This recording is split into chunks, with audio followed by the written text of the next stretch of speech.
Welcome to the Virtual Memories Show. I'm your host, Gil Roth, and we're here to preserve and promote culture in this benighted age, one weekly conversation at a time. You can subscribe to the Virtual Memories Show through iTunes or by plugging our RSS feed into your favorite podcatcher. You can find the RSS feed on our websites, vmspod.com or chimeraobscura.com/VM. We're also on Twitter and Instagram at VMSPod, at virtualmemoriespodcast.tumblr.com, and on Spotify, YouTube, and TuneIn.com by searching for Virtual Memories Show. And if you like this podcast, please tell a friend and give it a mention on your favorite social media platform. Also, please go to the iTunes store, look up the Virtual Memories Show, and leave a rating and maybe a review for us. It might just inspire Apple to promote us a little. Now, you can support the Virtual Memories Show and get access to exclusive content with a recurring monthly donation via Patreon. Just visit patreon.com/VMSpod and set up your level of support. You'll get new material from our patron-only blog, and you'll also get to listen to my quarterly bonus podcast, Fear of a Square Planet, which features extra material from our guests and is only available to supporters of the show. So visit patreon.com/VMSpod or paypal.me/VMSpod and help me continue to produce smart conversation about books, art, comics, and culture every week at the Virtual Memories Show. All right, not a lot of news for you this week. I'm over my chest cold. I finally ran again for the first time in 15 days, which was better than I expected, although my legs are still hurting me a day and a half later. And now we've got some insane Arctic blast coming in, so I'll probably be off the road for a couple of days. But still, I did get into New York City last week to record a pair of podcasts with James Sturm and Mort Gerberg. You'll be hearing those in the next few weeks, and they're both really neat and very, very different. I also finished that evening with dinner with Dan Perkins, better known as the political cartoonist Tom Tomorrow. We had a good, albeit heavy, conversation. I'm glad that I've stayed pals with a bunch of my past guests, but it's not always laughs. It's good to be there for people, even if there aren't any mics to catch the conversation, as far as I know. This week's guest, the legendary photographer Deborah Feingold, comes from another podcast pal. It's the illustrator Joe Ciardello, who I recorded with in 2017, who connected me with Deborah. He told me about a series of portraits of illustrators that she's shooting, and I checked out the gallery of them on our website. They're phenomenal pictures. And we have a bunch of overlap in terms of our subjects in that way, and I think in terms of the philosophy of why we're capturing what we're trying to capture. Then I looked at the rest of Deborah's work on her site and realized that she's been one of the iconic portrait photographers of my life. So I thank Joe for the connection. I hit her up to do a podcast, and here we are.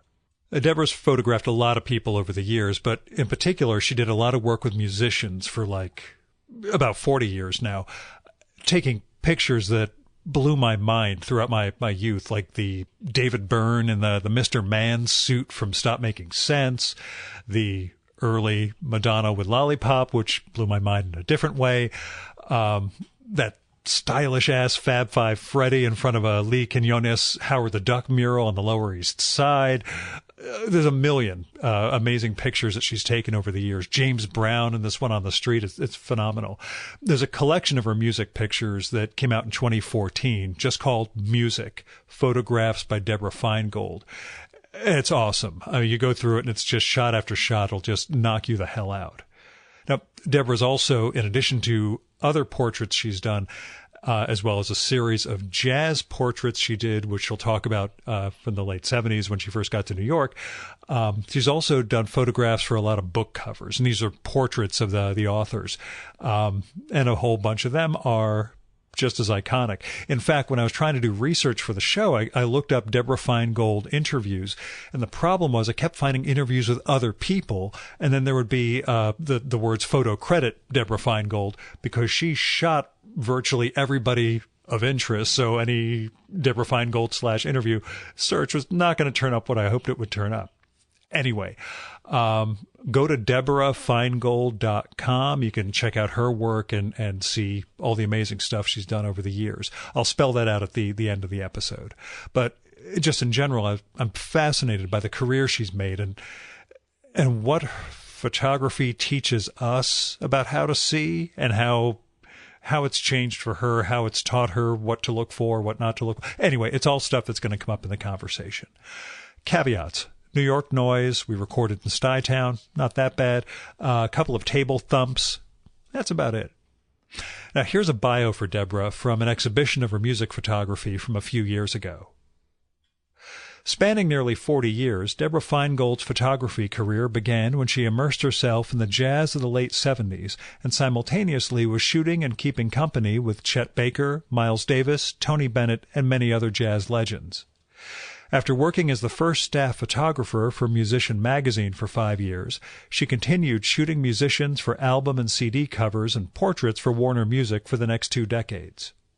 As a contributor to Rolling Stone, Time Magazine, Newsweek, and the New York Times, among many other publications, Deborah has also photographed most of the biggest names in pop culture.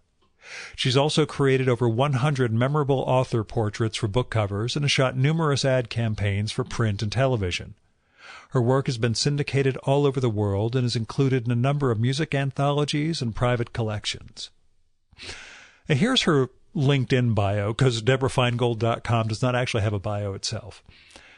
What is there to say after photographing Barack Obama, Mick Jagger, Desmond Tutu, Tom Wolfe, Madonna, and a few thousand other notables?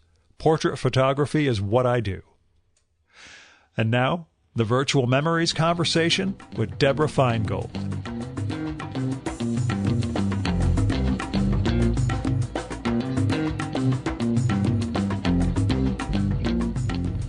So when did you feel like a professional as opposed to feeling like you were getting away with something? At first I was going to say when I got paid. Yeah, but that's the obvious. And I think, so professional, I could bounce back to you and say, what do you mean by professional? Yeah. So I think it only happened as I got older. Mm-hmm. And I mean much older. Yeah, but again, I struggle with the word professional. Yeah. So, it does relate in our culture. I suppose professional and financial go together. Yeah. So I guess I'd say for 2/3 into my career, there was a lot of anxiety. But as I've gotten older, I've transferred that anxiety to aging and released it from professionalism. I'm quite comfortable with what I've done and what I do now. So I would say age did that. Do you see a transition in your work stylistically or in any other way? So there's a transition now. Yeah. Because I started out shooting jazz musicians, mm-hmm. and I was living in Boston at the time. I was 26 when I moved here with a jazz musician. Mm-hmm. Had no thought of being a professional photographer. I was tease myself and say I was a professional girlfriend because I was so madly in love. I just wanted to be wherever he was. And we moved together. He was already tracked to go, but I begged him to take me. He does not recall that. He recalls it differently, us wanting to go together. But anyway. Had to cajole and cry. Yeah. No, but I don't know that I realized he wanted me to come as much as I wanted to come. And so what I was doing was photography had always been a hobby. And so when we came here, I started photographing some of his friends who were jazz musicians. And that work of my jazz musicians it wasn't the most passionate, because when it was a hobby, if you will, there was tremendous passion in it, with your personal photos of, naked friends, and this was the 70s, and we were using infrared film, and in Boston you had a lot of amazing influences of great photography, Minor White, just a lot of different fields of art photography, if you will. It was a very exciting time to be in Boston. Or I was in Cambridge, actually. And, we belonged to a photo co-op. It was amazing. And when I came to New York, I didn't know anyone, so I started just shooting his friends. And when I'm sort of jumping tenses, but when I look back, that was my first real personal project. And I'm fast forwarding on my career, but I ended up having a career and through those jazz musicians. So just to fast forward to answer that question, so I started being paid to work and became, by all other means, a professional photographer. I now have the time and the passion, and I've started only my second personal passion project. Mm-hmm. And that's shooting illustrators at this time. So no idea what the question was, but I think I circled around back to it. It's okay. It's that question of transit. We'll get to the illustrator project at some point. Yeah, for sure.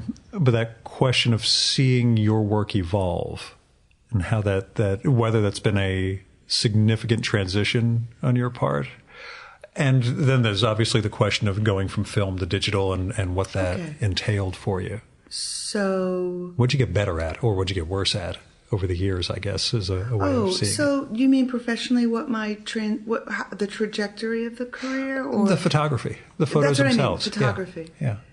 So, and guide me if I stray, because I'd like to keep it somewhat linear. I'm all about digressions, but that's okay. Yeah, but then I lose myself and I start thinking about other things around me. So, what's the question again? How'd your style evolve? Oh, I love that. So basically there is no style, and that's the best answer. And that is what has kept me so interesting. And that is the course that I created, that I'm teaching at International Center for Photography, which to those that don't know, it does sound like a mail order course, but it's actually very reputable institution here in the city, ICP. And I know I did a big jump, but by describing the course, I described my career. Good. So, I think. So, God forbid I should come off too confident. So, the class is called something really ridiculous, like photography, portraiture and the art of imitation. Mm-hmm. And one of the things when I was writing the course description, so the first thing I did was read all the other photographers. And I couldn't understand what most of them were saying. Because I don't know how to I speak like a recipe. And everything is I don't have a lot of extra words. Is it more like theory that the other photographers use? Okay, I don't know if I have no idea what a lot of the classes are about. Yeah. And I thought, well, maybe that's what people respond to, but I just have to state what the class is and what we're doing. Mm-hmm. And remarkably got students. So basically I start at the beginning of the turn of the century, and even earlier, really mid-1800s, portraiture photography. And so I start at the beginning and I take us through to contemporary portrait photographers. And what we do from beginning to end is each class is devoted to them going out and imitating that photographer. Because that is how I learned. And they're in there begging me how to teach them how to use strobes and lights. It's all about what you see. It's all about looking at light. And of course, you know, the portraiture aspect, the relationship and all that. What I did was, I suppose I had my own style in the very beginning, but it was always influenced. Everything is influenced on something else. And how I created my own method of working was by trying to imitate that. You can never imitate something completely, is how I started developing styles, vocabulary, and now it's just all mushed together. But there's so much pressure nowadays. There came a point in my career where I noticed, I love this expression, you got to reinvent yourself. Well, I've never frickin' invented myself. Yeah. You know, I always took offense of that because it was like, implying that it was a fake. Very deliberate. But the point is, it actually, I think, is right now in a lot of ways. But anyway, that's no judgment on record for that. Yeah. But so by trying, so to take the pressure off these students who are so eager and so excited to learn how to use strobes, but so excited and so nervous. Now, when you're copying someone else, your focus is on that rather than, how am I doing? Is it okay? I don't have an idea. I don't have an idea is the biggest killer. Yeah. I don't know what to do. I don't know how to shoot you. I don't know. I just took all that off. Look at that person's work. Think about it. You go try and do it. It doesn't even have to necessarily look exactly like, it doesn't have to be right. But in that process, for those 10 weeks, it's an incredible journey. And a lot of them fought so hard, and the ones that fought the hardest at being told, just copy that. Just copy Avedon's American West. I want you to shoot an open shade. Well, let me talk about what that is. North light, okay. But look, think, contemplate. All the pressure about end result, gone. Just figure out how to do that. Because the part about whether you direct someone or you don't, that starts to come sort of organically because you're faced with that person in front of you. So I love it. And every class, when they return, I do a preview of the next session, the next artist, photographer, but that whole class is feedback from the assignment. And it's very exciting. And, you know, it's also, I think, something that a lot of, here goes the comparison, the old lady talking about the old days, but because the fact is we're all bombarded, as we all know, with so much, it's just amazing. For 3 hours we sit there and we talk about what we see and what we didn't understand and how might we, and I encourage participation. It's very 60s for me. I love it. And I want to tell you something. Everybody rocked it out of the park. Yeah. So that's my process. I think that I was self-taught. You know, I took 2 classes in college, Photo 1 and Photo 2. That was all they offered. But I had the pleasure of not the pleasure, but I had the opportunity to have a teacher who, not sure. I mean, I would say he went to Yale for his master's because it was the type of person that he was. But he's a big part of how I teach, where you couldn't make a mistake. And I tell this story how one of the first assignments was to take an object and photograph it in as many ways as you could. And when I saw everybody else's work, because I didn't learn to go first at that point. Always best to have the best. First critique, you get the best. Because they don't know what lies behind. And it could be freaking awful, so you get the cutting best one. But I sat and I watched everyone else, and then I showed my pictures, and I was devastated by what I'd done and embarrassed. I'd taken my blazer that remember this is the early 70s, from the Salvation Army that I wore. It's like a man's blazer. And I had taken it, and I was in school in Boston, and I put that blazer on the cherub statues in Boston Commons in the park. And I basically made it look like the statue was wearing a coat. Then I somehow manipulated it so my coat was riding my bike. I mean, and I was so embarrassed. People had done, macro close-ups of this and that. And I'm like having a theater production with my coat. And he praised me, probably for the first time in my life. And what he was praising was what was inside of me. And I guess the freedom that I had that I'd never felt before, and I take that with me to just anything. The door's wide open if you let it be. So that's how I started. Yeah.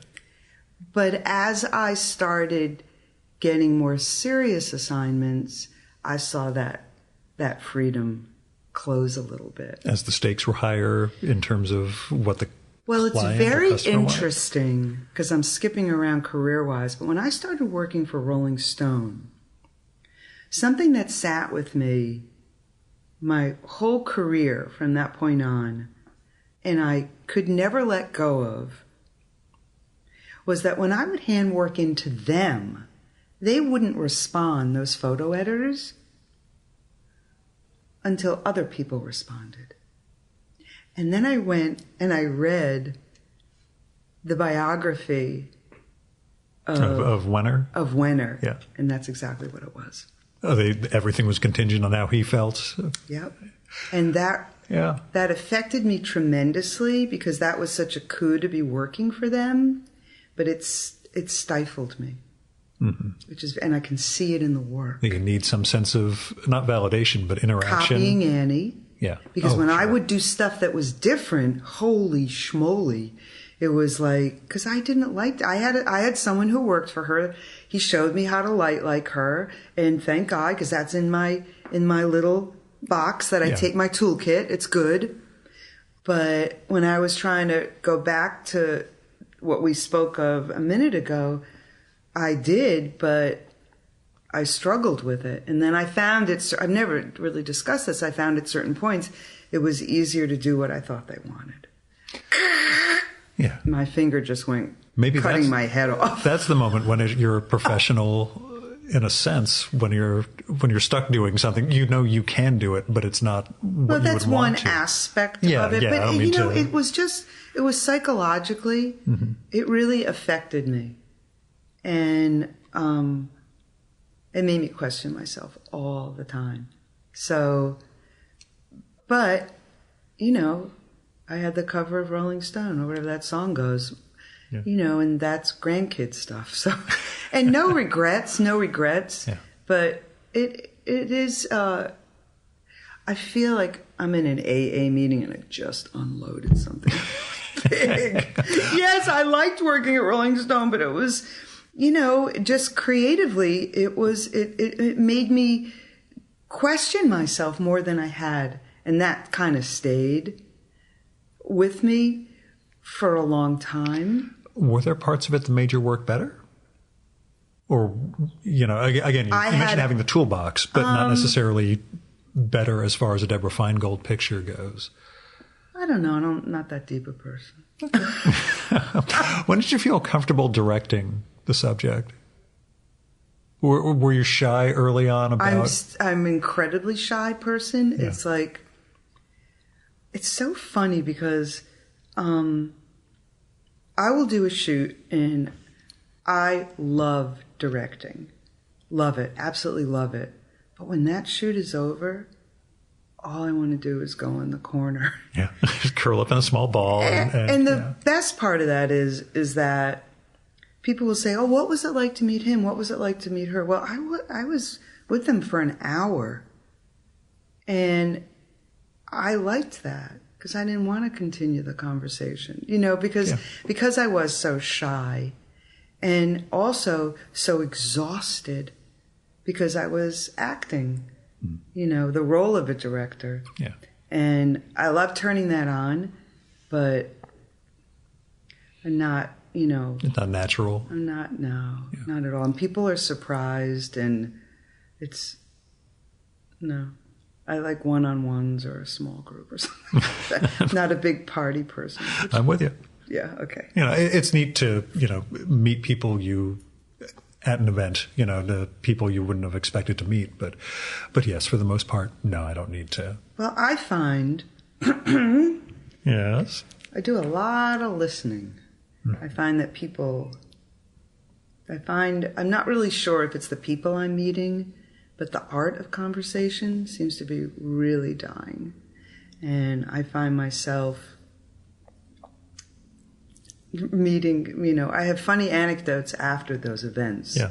I had a good one after New Year's, but You can tell me off mic. It's okay. yeah. But the art of conversation has really, there's some issues there. It's why I do this. Yeah. Of course, I admit I have to spend hours preparing for said conversation with people, which is like faking a conversation, Yeah, I guess. but it's still. exciting at the same time. Yeah. But being excited by that is I'm watching that happen. People don't ask questions. They're not. I'm seeing a lack of curiosity and a great desire to speak about oneself. Yeah. Sorry, I had to include that. No, but that's okay. That's, again, why I do this, is to get people talking, not just about themselves, but about what they've seen over the course of their careers, how a single question like the one I'm about to spring on you can reveal something. Who do you regret you didn't get to shoot? Is there someone who passed away over the course of your career that you're like, man, I wish I would have? This is going to be Johnny Cash. Yeah. Maybe I usually won't answer questions like that. Who's your favorite person? No, yeah, and again, who's your favorite person to photograph? You know, that's why I don't want to go in that direction. Yeah, but just someone you that's really missed hard. out on. And I see a lot of people struggle with that question. You know, when asked that. But I think Johnny Cash. I think, you know, he would have been someone, especially because I had done so much music, that I would have really loved to have. Well, it's really more the opportunity to have met. Sure. A little I wasn't sure how much that plays into. I know that's a pretty flat answer, but, you know, that's someone I don't think about regret that much, because I wouldn't be able to leave the house if I really confronted all my regrets. There are many. But musically, I wished I'd been a little hipper and had that opportunity or pursued it. Yeah. But that came after. Okay. Some of your picks, and the one that always jumps out at me, which I know is a weird one to cite, is, of course, the David Byrne big suit one. Oh, okay. There's an iconic. You've taken pictures that are regarded as iconic, so that way I can keep you from feeling like you're about to praise yourself too much or anything like that. I can do that a little. Go ahead. Good. You've taken some iconic pictures. Do you sense that in the moment, or is it all afterwards that, I caught something here and this is going to be big? Because that was 85 and we didn't think like that then. Yeah. But I mean, in general, with your work, are there things you take that you've seen become? I've seen it, but But you never have a sense. One is always surprised by it. Mm-hmm. I mean, I guess the Madonna Lollipop is the one that's pretty. I don't even understand why it's so popular. Yeah, and I guess that's the flip side question of that's not even the best picture I took, but that's the one that resonated with the. Actually, no, I thought it was pretty fucking great. Yeah, awesome. No, please feel free. I mean, you use it right here in the book. No, that was amazing. I remember that shoot was really, really exciting, especially because I initiated the shoot.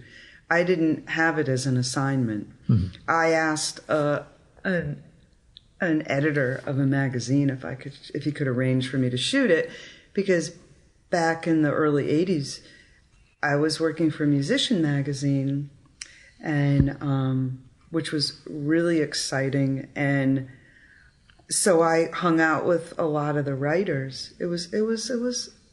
I look back so fondly at the 80s, and what we had and what was going on. And I just asked this one guy, David Keeps, do you think you could arrange something? I think it was for a magazine called Star Hits or something. He goes, yeah, and he did. And she showed up in my studio apartment on Bank Street. It was, 500 square feet. So you have the advantage of knowing that it was as big as this space here. And it was as wide as 9 feet because that's how wide my seamless was. All my furniture folded up. The kitchen table folded this way. The futon went up. What else folded? And you didn't have the ironing board coming out of the wall like in Laverne and Shirley or something? Okay. But my darkroom was in my clothes closet. And anyway, she came in. I knew her publicist, Liz Rosenberg, because I'd done some work for Warner Brother Records. And they came in. I had a bowl of, which is sort of pathetic, but on my part, bubble gum and lollipops. I have no idea why. I guess I wasn't that hip about catering at that point, and there was no budgets, because I don't believe I was getting paid for it, probably, if I asked to do it. Anyway, I had an assistant, and this assistant worked at Macy's in the photo department as an assistant. So she was helping me learn studio lighting. And that is what we set up. We had an umbrella facing her. We did a black backdrop. And then we had a light behind Madonna, which sort of silhouetted a little bit. And I do remember being really concerned that she covered that light, but because she was hiding it. But I think it was at the most from when she walked in to when she walked out, 20 minutes. I was shooting with a Hasselblad, so it's a big format. And we did 2 setups. She sat on my futon for a few and then just sort of did her own thing. And I just click, click, click. And we just sort of danced together for minutes. And then she left. And she was as quiet as I was. And that's the end of it. And that picture, is stolen a lot and merchandised a lot, which I will say that I go after that. Yeah. I'm a strong believer in copyright protection, and the photography industry isn't as organized, but I'm grateful to have a lawyer friend who deals in that. And, if it's serious enough, I'll go after it. But that's a whole other story. What's mine is actually not yours. Yeah, well, that's the internet age, especially. Everything can be copied and transferred. And people think it's like a compliment, but no. I mean, I get you. Stealing's not a compliment. Yeah. So anyway, there you go. Yeah, how has the business? How has digital changed what you do and how the business works? So for me, the biggest change was psychological, because up until that, you went to the lab with your film and you didn't know if you had it, and there was no redo. Yeah. And that was that's probably why I have high blood pressure now. You did mention anxiety from the beginning, so yeah, and that really doubled and tripled it. Then you could take a Polaroid. There was a certain Polaroid 195. You could actually put a sync cord in it, which synced you to your strobe. So this is like studio work for the most part. And you could take a picture. It would trigger your lights, your little Polaroid camera, and you could finally see if you had what you thought you had. And then as I would earn more money, I could buy a Polaroid back to my Hasselblad. So at least you could see, but there was a lot of time, like if you shot 35 millimeter, you didn't know what you were You're getting. Hoping you got something? And it was really nerve-wracking. So that really frees you up seeing it. I shoot today as if I'm shooting film. So I don't rely on Photoshop. So, which doesn't mean I don't use it for little things, but I don't know how to move heads. I made a point of not learning how to do that. So for me, it's as if I use it as a darkroom tool. Yeah, like a post-production. Yeah, contrast, color. Sometimes you'll take a boogie out of someone's nose if you have to or something. I had to do that with one of my guest pictures. Yes. I usually shoot a picture afterwards, and I got back and I'm zooming in. I'm like, let me just, I'll set Well, in that the out. old days, it was like a little cocaine in the nose. Yeah, well, again, now, you love the 80s in New York. That's just an example of how. So for me, it's still really. So I have to say that it is just as exciting as when I started, because I'm shooting 35 millimeter again, just like at my early work, and I'm taking the time to figure out my exposure and my composition. So I'm still old school, totally old school. And the age we live in, where quote unquote everyone's a photographer. They are. Yeah. How do you see that, and how does it affect what you do? Well, there's more people, less work because of publishing, and I'm old. I'm 67. I don't know how the hell that happened, but... So when you work on a monthly magazine, at least there's a progression of those that keep going by, and then you realize that's how you got to 67. But I guess so. So... I don't really know what to say, because everybody always asks that question.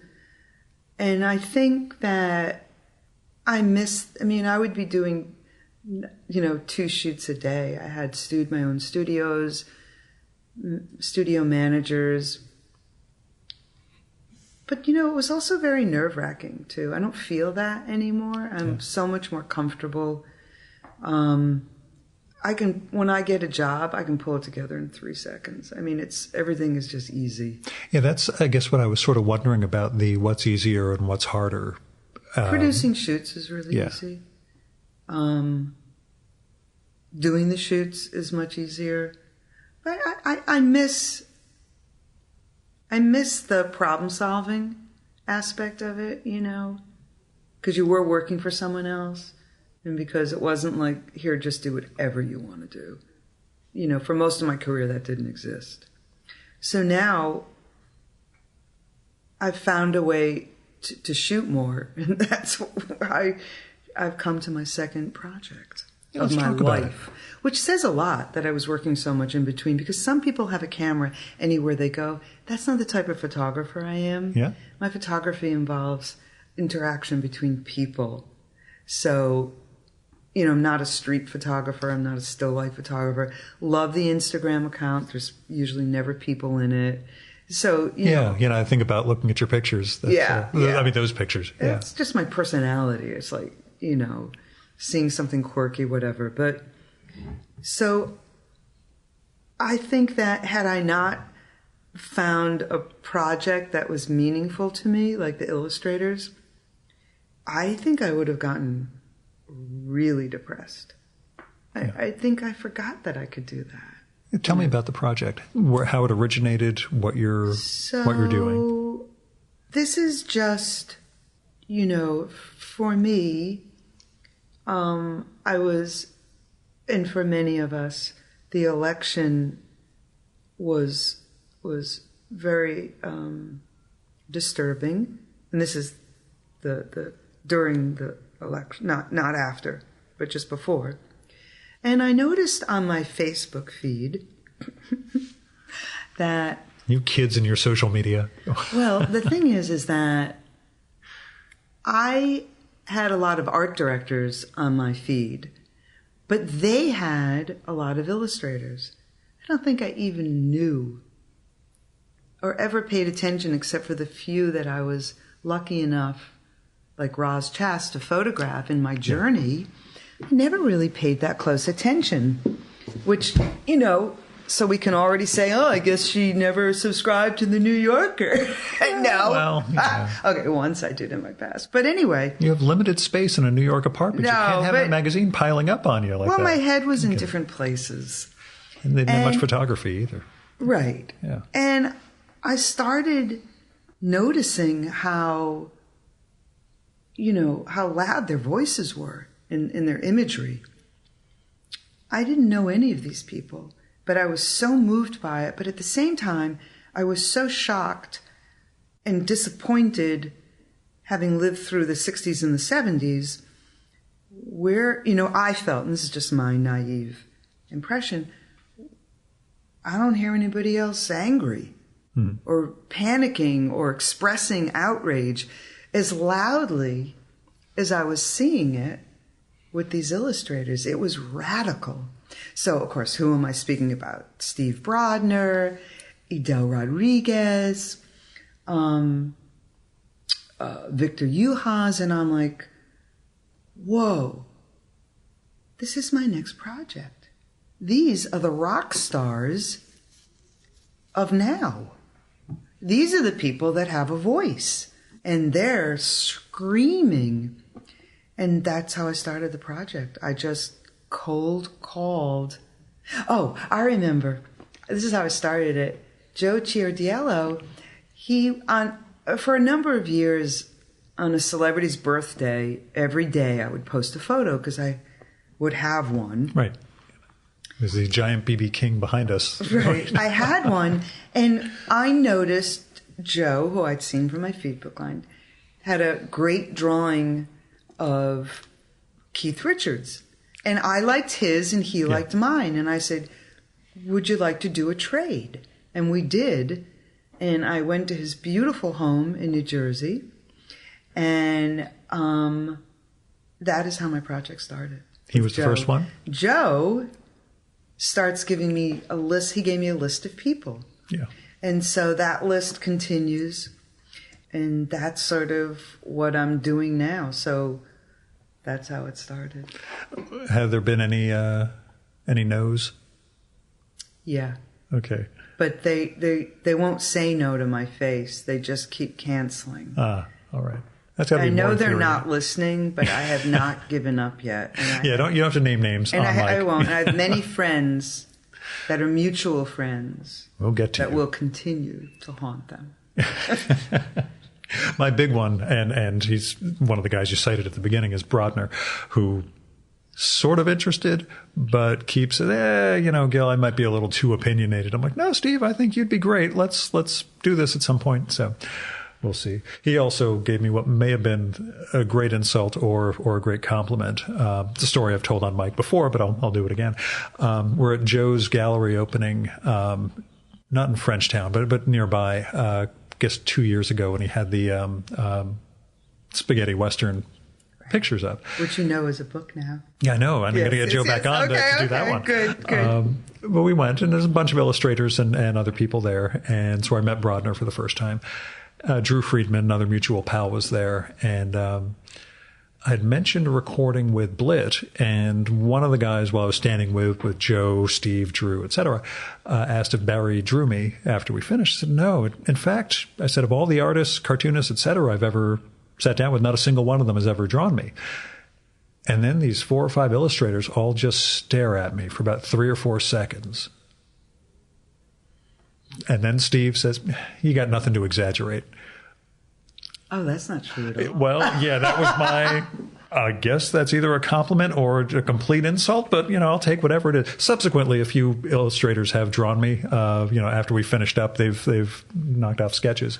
Yes, but his inspiration for illustration is based on not just a visual, I don't think. Sure, and he didn't know you. But the other illustrators also kind of nodded. So I thought, okay, that's fine. If I'm innocuous enough to just slide by in this world without being captured, that's okay. But that's a caricaturist. I think they're motivated by the story, to be honest. And again, I just figure I'm the invisible man in that respect. So they're an amazing group of people. Oh, it's one. That whole world. Yeah. Really, Fantagraphics person there introduced me to John Cuneo, and that he was the sort of gateway into all these other illustrators. And it's been such an interesting group in contrast to the cartoonists and other people I've recorded with. The illustrators have not a common mentality, but a different sort of sensibility in a lot of respects than cartoonists and other creators. And I think it ties into what you're talking about.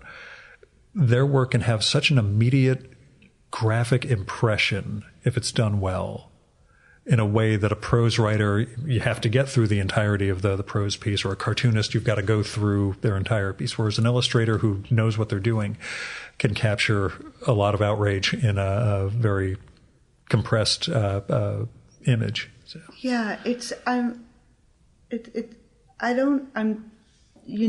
I'm very naive to all this.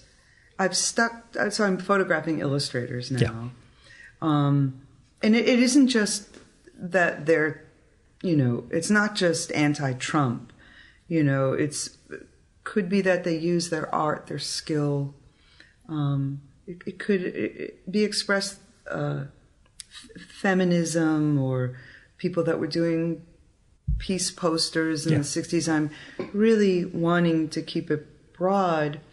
People that have done what I consider, and I'm nobody in terms of, I'm not a curator. I'm curating. I'm like, I don't know what I'm doing. And that's the best part, is because I don't know exactly what I'm doing.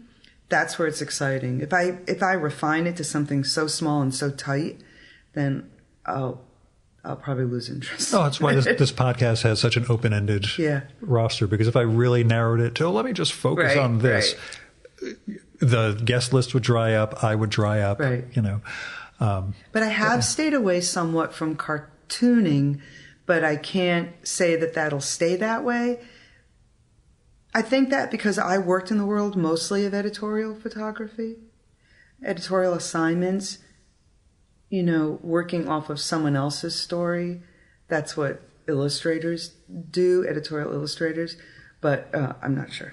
Yeah, that's okay. And I think that ties into the don't over-theorize, like you talked about with the description of your class. Don't go into some heavy theoretical framework. Just do the thing you like doing. Right. And that's take the pressure off of yourself. Yeah. You mentioned the curating thing. Do you see a difference between seeing your work in print and seeing it in the gallery? Is it a completely different vibe for you, or a different context? Or is it essentially, I took that? It means I have to go to that gallery show, and then I'm just nervous. Yeah. Yeah, no, I mean... Oh, God, do you eavesdrop? Do the people not know who you are necessarily, and you're kind of just trying to figure out what they're saying? Okay. No. You're not me then. Then That's I have good. to be friendly. Oh, jeez, can't have that. Which is fine, but other people love it. I'm just... Yeah. Did you think you'd see your work in a gallery? Was there? Yeah, I did, because when I was in my early 20s, I belonged to the photo co-op, and we had gallery shows. Okay, just making sure that was part of the aspiration of what you were... It was never not the goal, but a natural result of pursuing this. Well, I think... I don't know. I mean, too deep. Don't think about it. Don't worry. I've seen people program their careers, and they've certainly surpassed anything I could have dreamed of, but I just don't operate that way. Sure. It's like with the illustrators, what are you doing with this? Well, I have thoughts about what I'd like to do, but if that's my motivation, then that'll probably have a negative effect for me. I worked so long in that kind of structure that I love that this just do it and don't know. This, I don't know when I'm going to die. That's nerve-wracking, but not knowing where this is going is so liberating. I wish the other thing was liberating, but anyway. Yeah, some people find it. Maybe. Yeah. I wish I got to be a Buddhist, I guess. All right, whatever. Now, when you talk about the different fields in which you've shot, illustrators, musicians, you've done politicians. A lot of politicians. Fashion, literature. Yeah, tons of literature. Easiest subjects? Are any of those fields... The illustrators, because it's my own. Yeah. It's professionally, though, are the other ones, were there... politicians tend to be the easiest ones to direct or shoot. I love shooting right-wing politicians. Yeah? Yeah. Why is that? Well, I think I don't know. I mean, I like the challenge of it. Yeah. Because if I'm good at one thing, it's showing the humanity of someone. Mm-hmm. And for those of us that think certain people have absolutely no humanity, sometimes you can just see a small piece of that. But scrolling through the gallery of book covers and the way they're juxtaposed with each other on your website. Ah, you picked up on that. Well, yeah, I mean, you have to do that. Don't read too much into it. Sometimes it's just matching colors. Yeah, and other times it's a funny visual joke of having this one after that not one. Not in a big way, just a little. But yeah, that aspect of it seems agnostic in terms of shooting Ann Coulter and shooting Al Sharpton and, going all over the spectrum like that, but obviously not doing it in an insulting way. It's their books and they're going to oh, yeah. That's kind of easy to do. Yeah. In general, though, as far as easiest of the fields in which to shoot, are there literary people tend to be more uptight, musicians, etc.?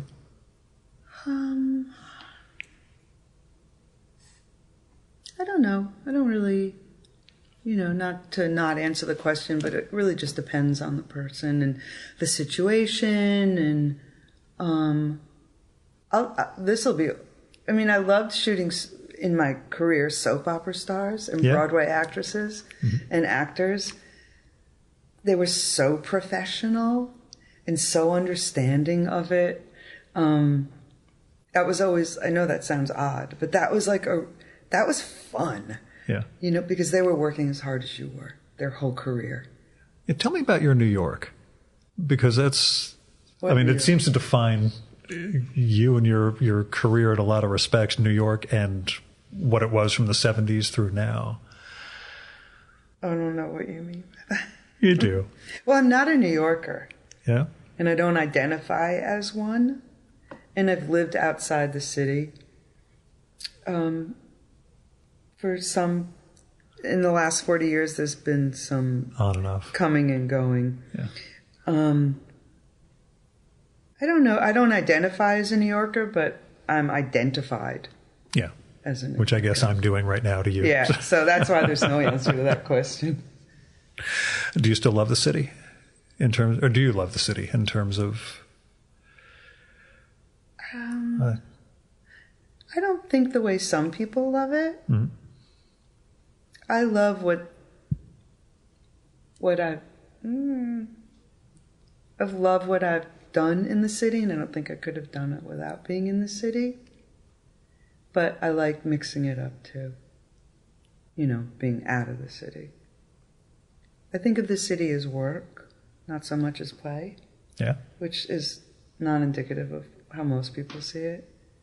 But it still exists as a place of possibility, and I guess I love that, of the possibilities of what one can do here.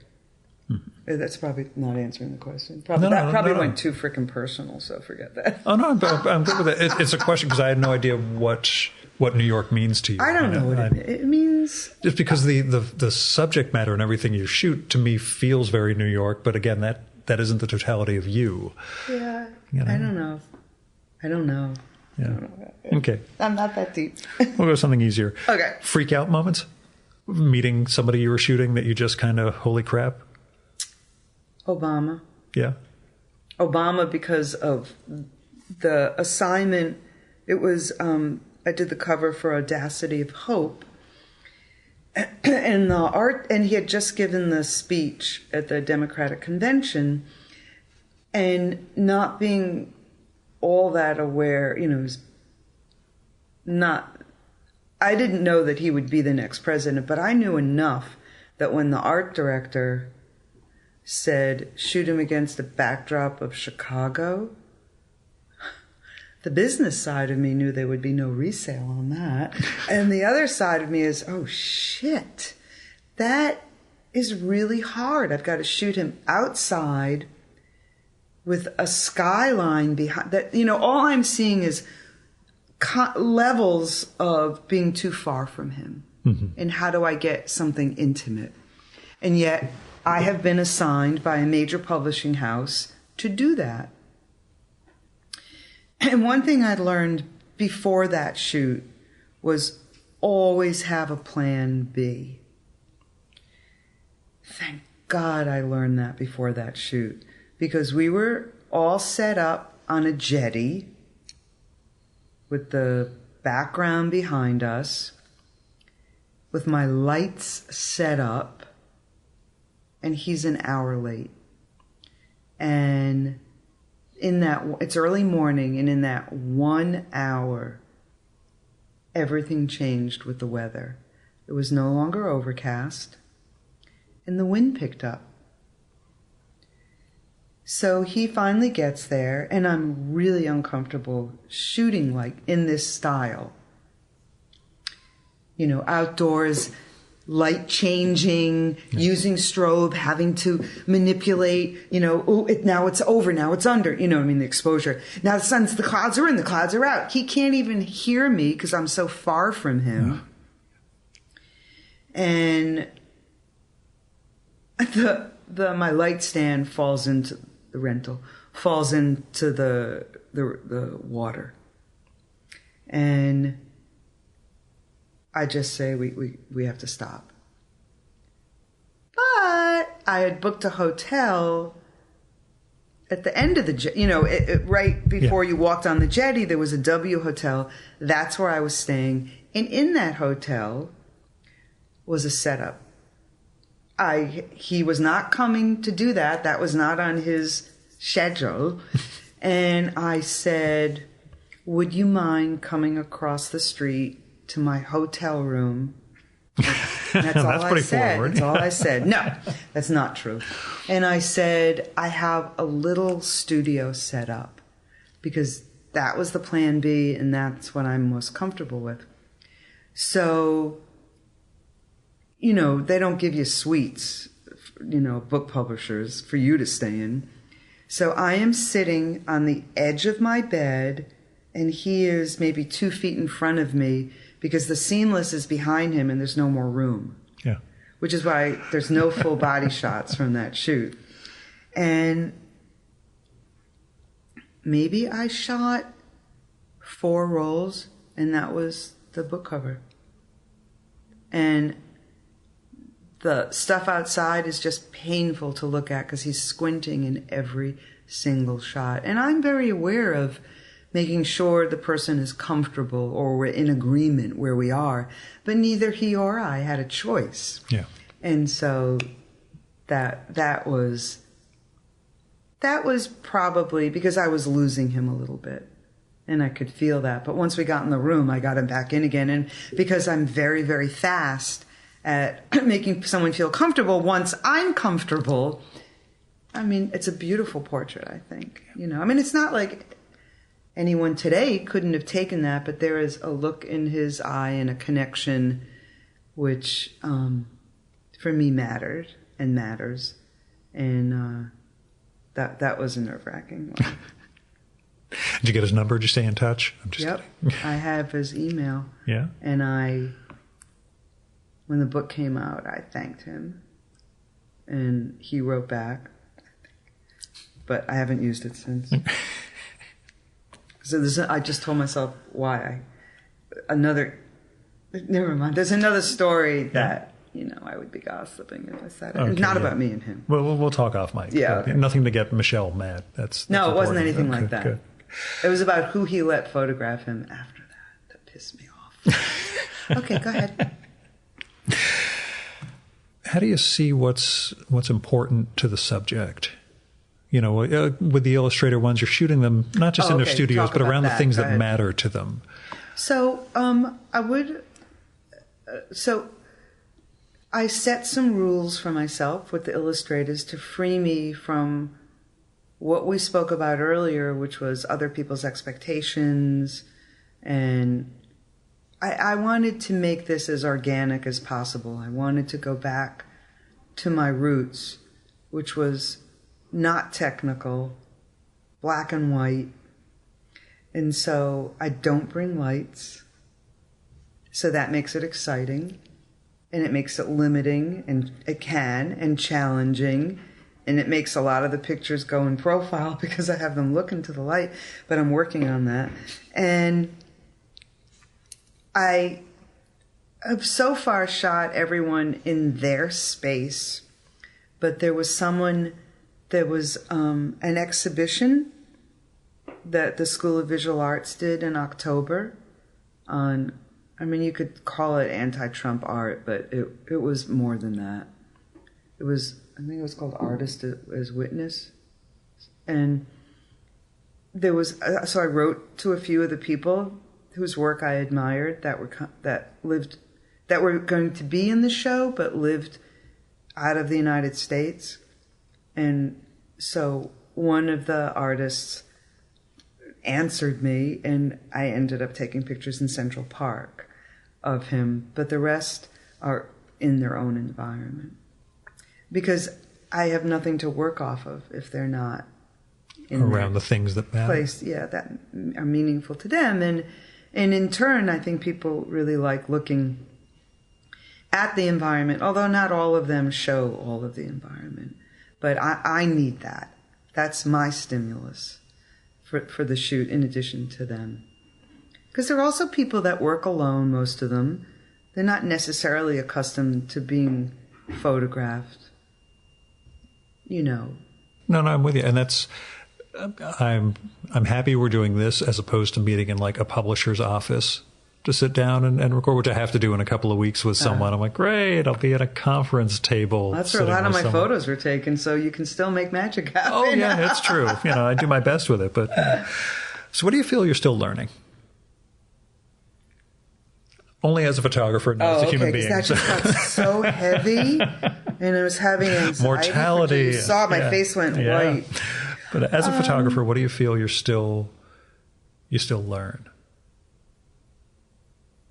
Well, I always said, and I still feel this way, that no matter what the shoot is, there's still something in every instance that I don't know if that you learn as much as it has a challenge to it. And so a challenge is a learning process for me. So your brain's always going, you know, just trying to see things. I don't know, I just like challenges. Yeah. You know, it's with the illustrators, no picture is the same, you know, and that's exciting. It's easy to replicate your work. It's easy to take the same frickin' picture over and over. I know, because I did that. I was going to ask, did you feel you were falling into, how many yes. times did you feel you were falling into that? So many times. Yeah. So many times like I said, starting with the Rolling Stone. And it was such a release reading that. They trembled because Jan was not just the words editor, but the image of everything, and who knew what mood he was in that day. And that trickled down to you. Mm-hmm. I every shoot is interesting. I mean, people go, oh, that's so vanilla. Well, it's true, because you set your own, not goals, but your own creativity level. You do that. You're in charge of that. No matter how boring it is, you're in charge of that challenge if you choose to take it. You know, that's why it's like shooting Mitch McConnell. There was many challenges for that. And they weren't just, you know, getting over opposition. I don't talk politics with them. But making him look like a human being and not a turtle. Deborah, thanks so much for coming on the show. It was a good ending. Thank you.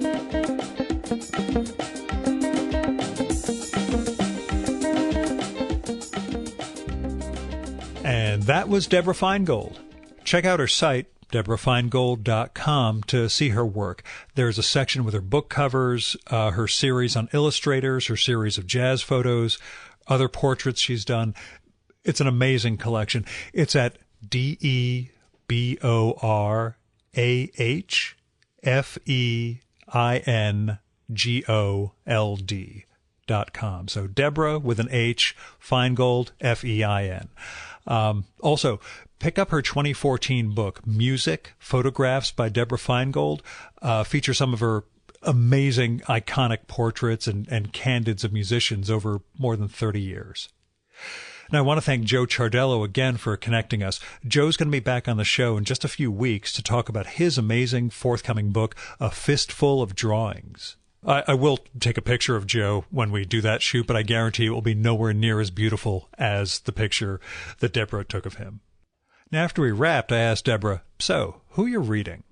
And if you want to hear her answer to that, and get some extra conversation, you'll need to become a supporter of the Virtual Memories Show so you can get access to our quarterly bonus podcast, Fear of a Square Planet. I just posted the fourth quarter 2018 episode featuring book recommendations and some extra conversation with Eddie Campbell, Nora Krug, Jason Lutz, Summer Pierre, David Small, Mark Derry, Michael Gerber, Angela Himsell, Kathy B. Graham, Shahar Pinsker, and Bill Cardelopoulos.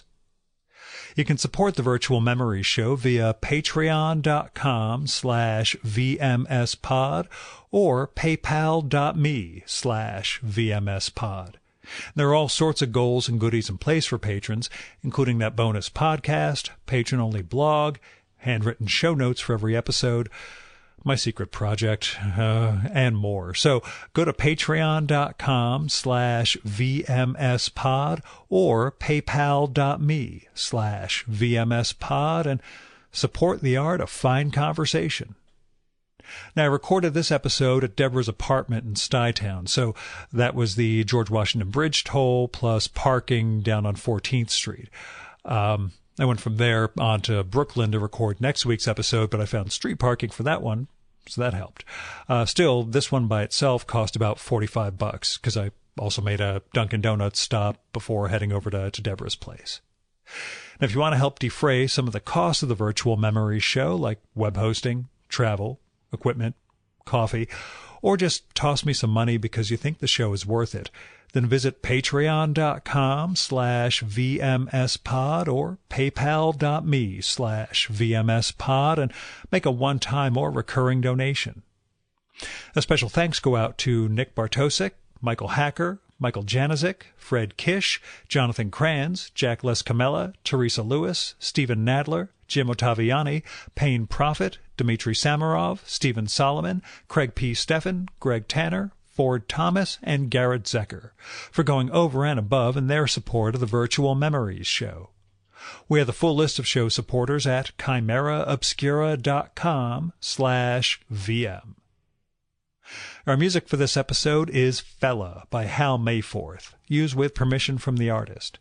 You should check out my episode with Hal from last summer and listen to his music at soundcloud.com/Mayforth, and that's MAY4TH. And that's it for this week's episode of the Virtual Memories Show. Thanks so much for listening. We'll be back next week with Eva Hagberg Fisher, author of the new memoir, How to Be Loved. You can subscribe to the Virtual Memories Show and download past episodes at the iTunes Store. You can also find all our episodes, our RSS feed, and the link to get on our email list at either of our websites, vmspod.com or chimeraobscura.com/VM. You can also follow the Virtual Memories Show on Twitter and Instagram at VMSpod, at virtualmemoriespodcast.tumblr.com, and on YouTube, Spotify, and TuneIn.com by searching for Virtual Memories Show. And if you like this podcast, again, tell your pals. Go on social media and talk about it. And please, go to iTunes, look up the Virtual Memories Show, and leave a rating and maybe a review for us. It'll all help us build a bigger audience. You've been listening to the Virtual Memories Show. I'm your host, Gil Roth. Keep reading, keep making art, and keep the conversation going.